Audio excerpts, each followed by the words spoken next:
Hello everyone and welcome back to Let's Play GearCity with me, Alpha Pi Omega and Republic Motors. So, in the last episode we have made a first step to a successful company. We have designed our first engine, our first chassis and our first gearbox, and we have used these to design our first car called Natalia, which will be available in 16 months. For a price of $777 with a rating of 44, which is awesome. So we are going to use the next 16 months to just wait and enjoy ourselves. We still have a handful of cash at hand, $1,185,787, and this should be easy for us. So it should be easy for us to coast through the time. But one thing that I haven't showed you before is the memos page where we learn new stuff that happened between now and then. So we have a new contract requests, or new contract requests to be grammatically precise, which is basically the game giving you special contracts for whatever it needs. So you can see that French Army, Swedish Army, Swedish Navy and Swedish Army have a number of things that they would like us to get involved in. We don't have to. These will come and go all the time. I won't lie, I actually never managed to fulfill any of these, so I'm not gonna go head over heels to look into them before we get at least partially successful. We also have Euro vehicle sales here, which we have none. 20 cylinders came to the market. The E85 came to the market. Valve train called the OHV came to the market, and 5 gears came to the market. Unfortunately, we didn't get any of these. We'll look into research very soon. There are new vehicle body types. Okay, that's good. We have locations with new competition, Baldi's and Clyde. We can use new technologies. The fuel E85. So it came to the market on February 1900, and we achieved it on March 1900. And there are some more contracts, new locations, decreased demand, and here are the research that we have finished. The carriage, the spark, and the junior gearbox. So now what we need to do is, I'm just gonna wait for say 10 months, let the game process those, and we'll check what happened on the market in the meantime. So we spent quite a lot of money, but we still have 912,000. And increased demand for sports car in Australia. Before we had a decreased demand for sedans in North America. So nothing really for us. We just received that the following projects are available. New folding racing series. You can enter a racing series with one of your cars and see how it can do against the others. We sold 0 vehicles, a new component design, new suspension called the swing axle, but we don't have the technology yet, and new contract requests. Now, we still have a bunch of months to go, 6 months, so we'll breeze through those and see how things are going to be once we're done. So let's go with the last 6 months. And after that, we can finally start selling cars in our car sale game. So, 1st of January 1902. Here we are. We have 731,000 in the bank. Quite an overkill, honestly. And our car should be ready. Yes. Okay. So we have finished the design Natalia 1902, and we can now sell that car. And we can use new technologies. 7 and 8 cylinders and an F-head valve. Now what I'm interested here though in is if we could possibly design a new chassis. Yes, the ladder frame chassis. Awesome. So this is something that I was speaking about in the first episode. The carriage frame, not really good and not very durable. not very strong, nothing. The only advantage of that is that it is easy to design and manufacture, it costs almost nothing, and its weight is a pro. While the leather frame has way more strength, better performance, better safety, way better durability, but awful weight. It's heavy. But design, manufacturing, and cost are still okay. So what we're gonna do here is we're gonna go and start manufacturing our car. Now we have only one option and we have only one factory that can manufacture our car. Both of these are located in our, well, actually, I'm getting a little ahead of myself. There are two ways you can interact with cities. You can open branches and you can open factories. You can also start marketing, but I'm gonna get into that in a separate topic later on. So we have a factory in in New York, and we have a branch in New York. The branch has 8 employees. The factory is ready to manufacture, and what we're going to do here is we're going to give an order for the factory to start working at the maximum capacity and see if we can sell all of the cars in New York. If not, well, then we're going to start opening branches in the nearby city. Philadelphia seems good, and Baltimore would be good. Redmond, that's Richmond, and Norfolk, and Boston. Well, Boston would be also. Okay, so right now we're going to start with New York. There's a lot of people with a lot of money. Then we can move to Philadelphia, which is about 1/3 of New York's size right now, but the same per capita income. Then we can move to Baltimore, which has about 1/6 or 1/7 of New York size, but also the same per capita, and the same goes for Boston. So we can target very easily about 6 million people. So that's a decent numbers. Now, how do you do that? Do not show me again the tutorial. I know what I'm doing. So this is the factory in New York. Here you can choose which cars you want to manufacture and how many. Each factory has production lines, and each production line can produce cars. So if we assign all of these production lines to Natalia, then we will produce minimum 5 cars. If we move the slider all the way here, we can manufacture 80, which is quite a lot for start. If I do that though, you will see that the model quality starts dropping by 0.03, which is not much, but I would have to go somewhere to like half to keep it at positive. So this is another way how you can influence your cars. You can produce a lot of them, paying quality in return.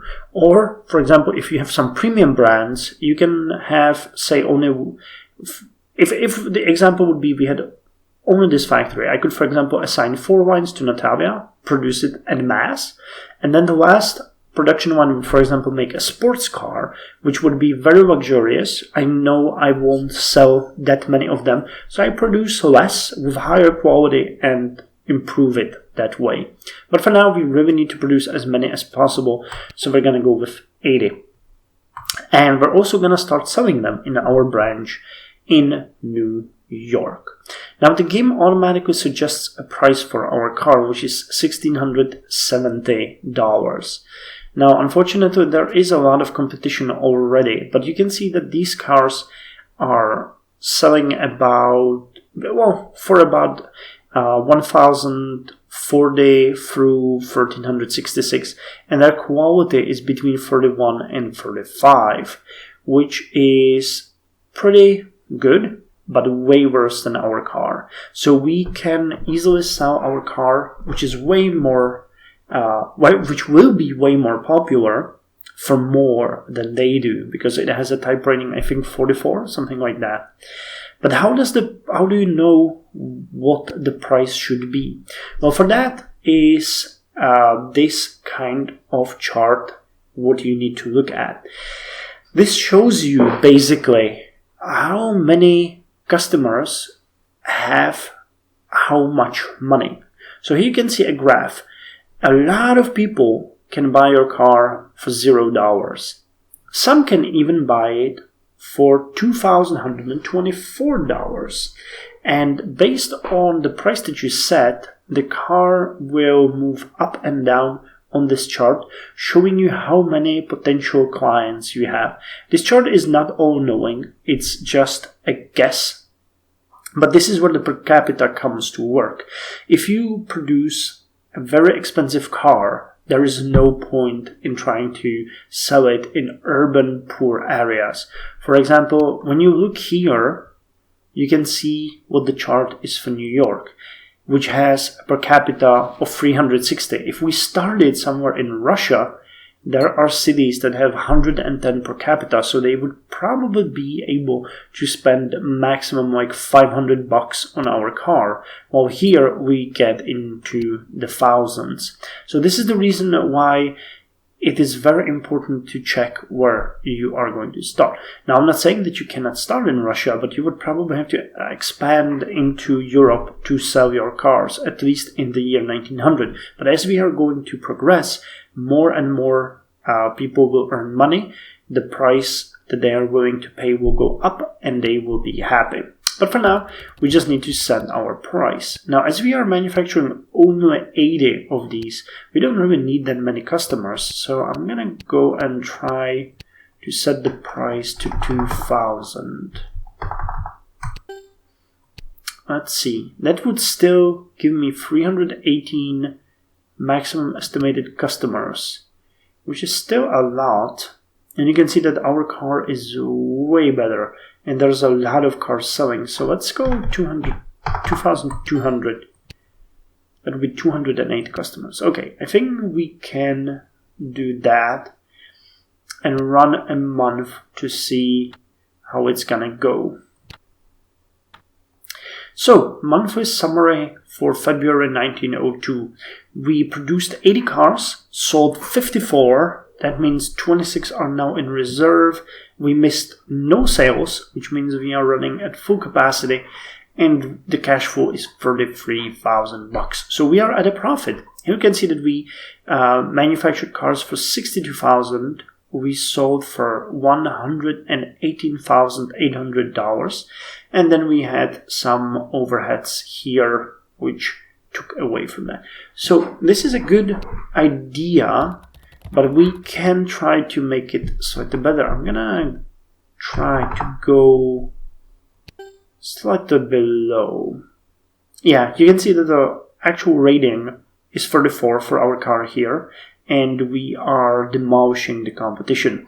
So I'm gonna go with 2,100 for the next turn, and we'll see how things are going. But before we do that, there is a thing here which I believe we can do now, and that is modify. Yes. Okay, so each component that has been developed by your people and that has been in service for some time, like our 3 components right now are, can be modified. What modification means is that you run it through the lab again and tweak it. You make it better. You have the choice of minor modification, significant modification, or major modification. Here below you see the starting stats and the ending stats, the estimated material cost, the weight, and the general stats. So if we went with minor modification for our chassis, it would go from overall 40 to 45, and it would cost $37,000. The strength would increase, comfort would increase, performance would increase greatly, dependability would increase, and manufacturer requirements would increase. If we went with significant modification, it would cost us a bit more, but the ratings would go up almost across the board. And the major would cost even more, but we would get even better stats. Okay, so what's the difference? 46, 47, 48. Comfort would be 50, 51. Performance would be 40. Yeah, we're gonna go with major modification here because it increases all the stats. Now you can do this as many times as you want with keeping in mind that there has to be some time between then and now. You can't do it every month. I think there is like you need to do it like you can do it after a year or something like that. So you can keep improving your modifications, but there is you can keep running modifications on your components. That's what I'm trying to say.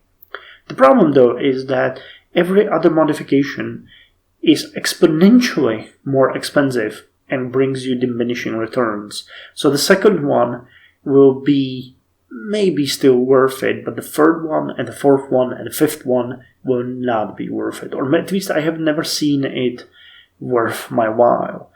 On the other hand, I have never really gotten into places like sports cars and high-end luxurious cars. So, we're just gonna go with this and see how it goes. So let's modify this.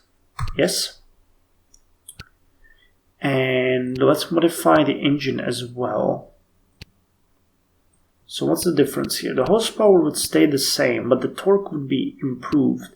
The engine would be lighter. It would have a better fuel economy. Overall would go to 33. Power would go to 24. Fuel would go to 31. Reliability would go to 64. Oh, that's good. Smoothness would also increase, but manufacturing requirements would increase. The difference between these two is very small. So let's go with major modification of the spark engine as well. And the gearbox, I think we can modify the gearbox as well. The overall performance would go from 37 to 45. Smoothness, yeah, I think that's pretty good. We're burning through money here. We're burning through money here, but it's not such a problem. Now, why I'm doing this is that right now we can start working on the second generation of our car, Natalia. There is a way, hold on, modify vehicle here. Nope. We're gonna make it a new generation of Natalia. We're gonna use the same components, which will mean that the project will cost only 15% of the normal development cost. So let's design it. And here we see our car. Now I'm usually doing little tweaks to the design when modify existing body to the design just to show that we have done something with it. So here I'm just gonna do a little thing which is gonna be the mirrors. We're gonna mirror that, and we are going to change. We want to put them here. Yeah, change the headlights and just shrink them a bit. Increase the height, and let's put them like this. Maybe we don't need to shrink them that much. And I guess that's it. So let's paint. It's leather plant. No, it's metals, right? Yeah, let's paint these like so, and maybe we could paint. Yeah, let's paint these like that. Okay, finished. Let's not save it. And we're also going to tweak this car itself. Now you can see that the project cost will cost only 42,000 in estimates, so that is good. And we need to get the specific the specific car value is now, or car rating is now 46, so we can just maybe tweak it a bit. It's even cheaper than the one car that we are currently producing, so let's see if we just increase the care and the design focus. I think luxury would do anything. What about the testing? The fuel still does nothing.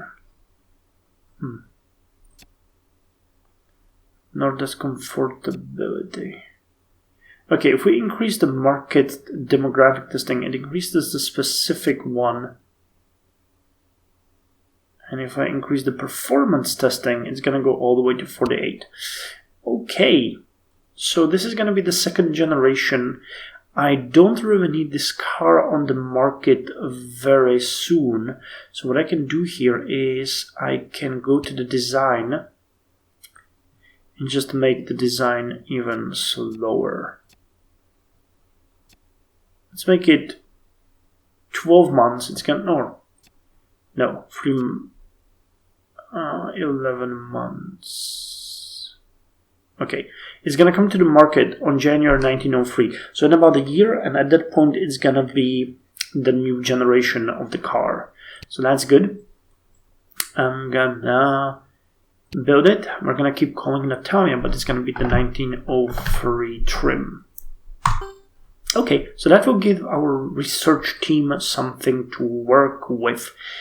But I would also like to check if we can get a new vehicle design here. We should, expand. Well, I don't think the microcar would be very popular, but our engine is extremely weak. What cars are in demand? Roadster, pickup truck. I'm not entirely sure which car would be. We need something that doesn't. Okay, compact. Compact would be really good. We don't have a lot of fuel options here, but okay. But that car is not popular. Performance and handling. Yeah, this one. Well, power. We could do a coupe, and it's fairly popular. Luxury.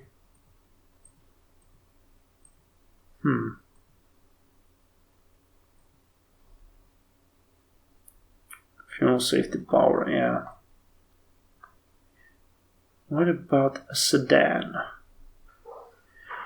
Sedan does not care much about the power or the performance, so we might actually create a sedan and just hope that we can sell it. It would be way more luxurious. Or a shooting brake. A sports car needs power. Touring. Town car. We need something popular. Or we could just stick with Natalia for now. And I could just start designing a better engine, because we do have time. We do have time, so if we decide to get a better engine than the one we have, we could do it.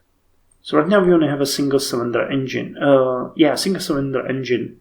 So if we went with a V layout, we could probably do a better car with a V layout. Or a flat layout. Wait, length and width. Length and width.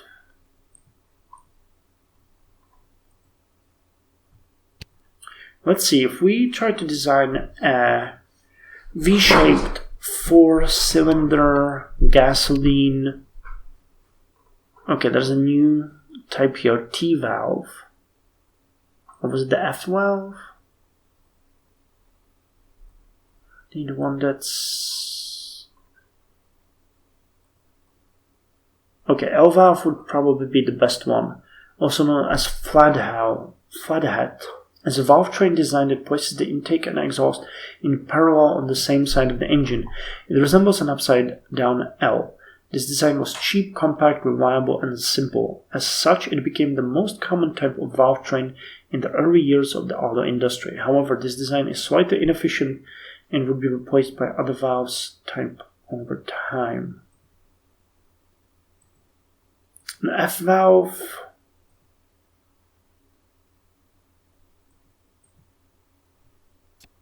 And good design. Let's try the F valve and natural aspirated. So here we can see the engine, and it is already way more expensive than the engine that we are using, which is understandable. But compared to it, our current engine has more power, which is interesting.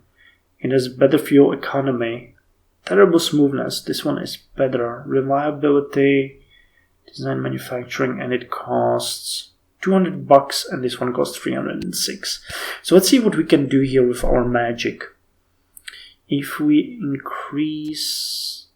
Oh, I have to be careful here though, because if I increase the size too much, this engine will just not fit into anything. I mean, look at that. This is 500 and engine length and width 431. So at 500 millimeter engine, that's actually not that much, 50 centimeters. If we increase the weight, it would be 143 kilos. And we need to make it a bit more powerful. Okay, 711. Now it would cost $347. Power is 27. So there's 21 horsepower. Torque is 124. Weight is 204 kilos. The current engine that we have has 5 and 31. I would like to keep using this gearbox that we have for this engine as well. Maximum input is 164, so that is good. So let's go 736, 22. Okay, performance. I would like the engine to be sub $400. Yeah, we'll need it for...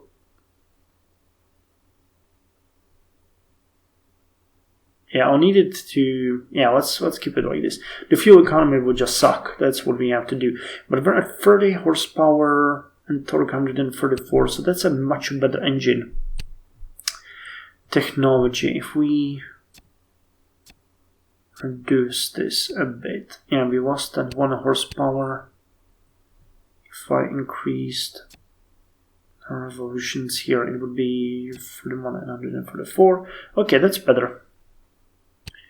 But I think it's cheaper. Design focus. We want it to be dependable.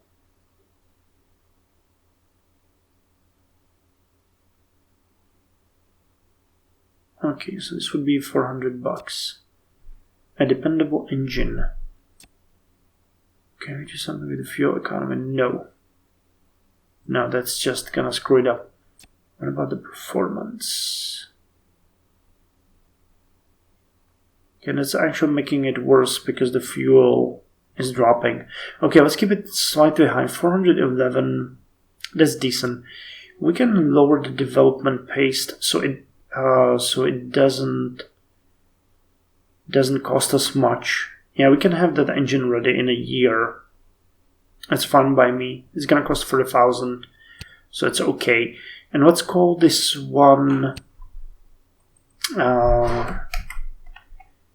Let's call this one Spectra. Let's call this one... Actually, no, we had a Spark, didn't we? Yeah. So let's call this Match. Okay, and now comes the tricky part. We need a chassis that is going to be able to hold that one. Oh, okay. We have a new drivetrain. FF. Is it better in... yeah, just wait. So let's go with FR drivetrain. Gonna go with leaf springs again. And now we need to select the match. Okay, so it fits. Good. So I can lower the wheelbase slightly. Okay, not by much. Frame height. Frame weight.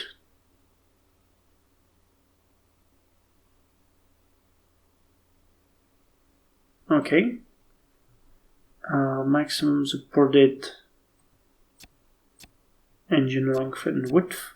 Okay, we can't play much with that. We want it durable. All of our designs are going to be durable. We want braking high and performance high. How much costs the current chassis? 112. Okay, so we don't need to be that cheap. 250 would be good. Design focus, we're gonna focus on dependability. We're gonna focus on the strength and ride control. Performance can stay where it is. Again, we don't need this one anytime soon, so we can drop it slightly to January. Yeah. For the 8000, and if we drop the components quality, could we...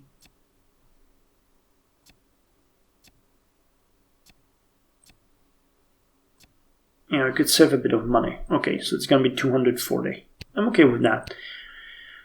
So the first chassis we had was called Carriage. So let's call this Ladder. Okay, so what we've done now is that we are designing two components. We're designing a chassis and an engine, and we need to see if the change in price is going to do anything for us. So let's simulate the cash flow. Okay, we spend a lot of money on the upgrades, but that should be fine. One-time expenses 158. Yeah, we sold 68, production is 80. So I think we can drop the price slightly more. Let's drop it to 2,000 and see if that makes it work. No, we're still making some reserves, but the cash flow is increased. We're selling them for a very good price. So what I think I'm going to try here is I'm going to open a branch in Philadelphia. That's another 1.3 million people that we can work with. I'm going to go with... I don't want deal growth rate, but I would like the sales efficiency rating to go up. Okay, that would be 6 sold cars per month, so I think that should be okay. And if we wait, think that if we increase the price to $2,100 now in both branches, we should be fine. Yep, we sold an incredible amount. We sold all of our cars that we made, and we sold even almost all of the reserves. So that made us a clear profit of 146,945,000 just this month, and we are back to 839,000. So this is gonna work. This is gonna work. Natalia is conquering the market, and in the next episode we are going to rack up the price so that we meet, the demand is too high now, so we need to increase the price so the demand falls to our to the level that we are able to produce the cars, and we're gonna jump up slightly forward, because what we're gonna have to do here is we are going to have to start our next factory. The factory system here is actually kind of cool.